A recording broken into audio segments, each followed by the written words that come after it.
All right, let's dive in. Today's deep dive is all about swimming vocabulary. Swimming vocabulary. Well, sort of. You actually sent over this English learning podcast, and they use this really funny anecdote to teach you all sorts of swimming words. Ah, I see.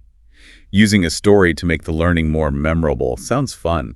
It is. So they start off talking about sailing, like sailing itself, traveling on a boat, no engine needed. Right.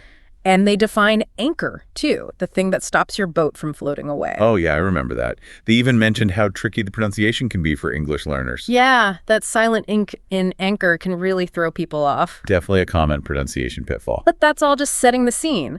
The real fun starts when they introduce two friends hanging out on a boat. One decides to take a dip. Well, I love that phrase, take a dip. It's so casual and idiomatic. Yeah, and it totally fixes the situation.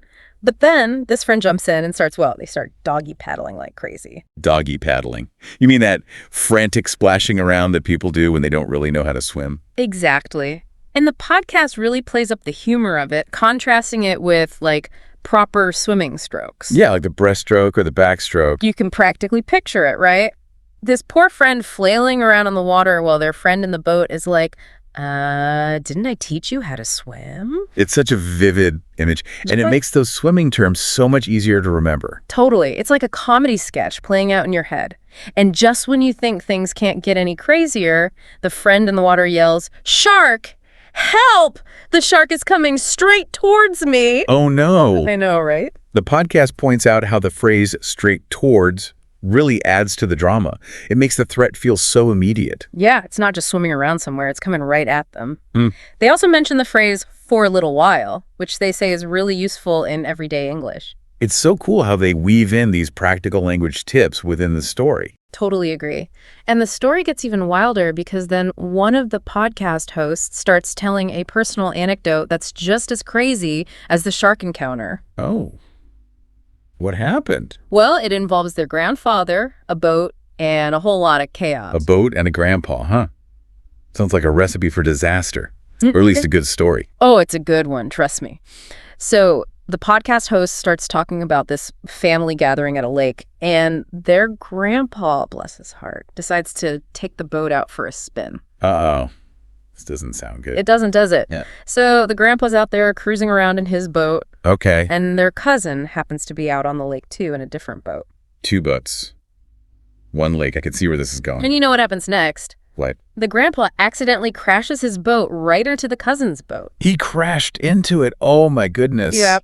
And get this, the grandpa's boat flips over. The boat flipped over. Was everyone okay? Yeah, thankfully everyone was fine. A little shaken up, probably soaked, but no one was hurt.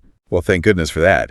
But wow, what a story. It's funny and a little bit scary all at the same time. Totally. It's like that moment when you're watching a home video and someone trips and falls. You gasp, but then you can't help but laugh because, thankfully, they're okay. Exactly.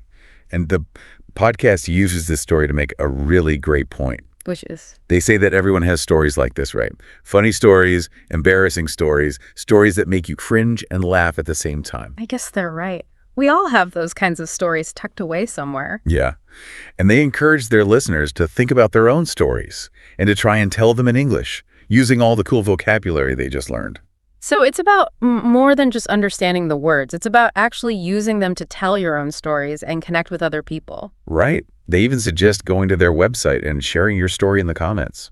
That's such a smart way to encourage people to practice their English and to kind of build a community around language learning. Yeah. It's like they're saying, hey, we've given you the tools, now go out there and use them. Share your stories, connect with other learners. I love that approach. It makes language learning feel so much more real and personal. Totally. It's not just about memorizing words in a textbook. It's about using those words to express yourself and share your experiences with the world.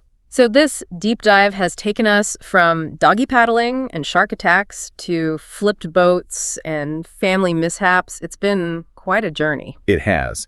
And it's all thanks to this incredibly creative podcast that found a way to make language learning both fun and effective. They really did. They've managed to take a topic that can sometimes feel dry and academic and turn it into something that's lively, engaging, and, dare I say, hilarious. I think it's safe to say they've succeeded. Absolutely. And you know what? This whole conversation has got me thinking about my own swimming adventures, or maybe misadventures is a better word. Oh, you have a story. I do. It involves a canoe, a rogue current, and a very close call.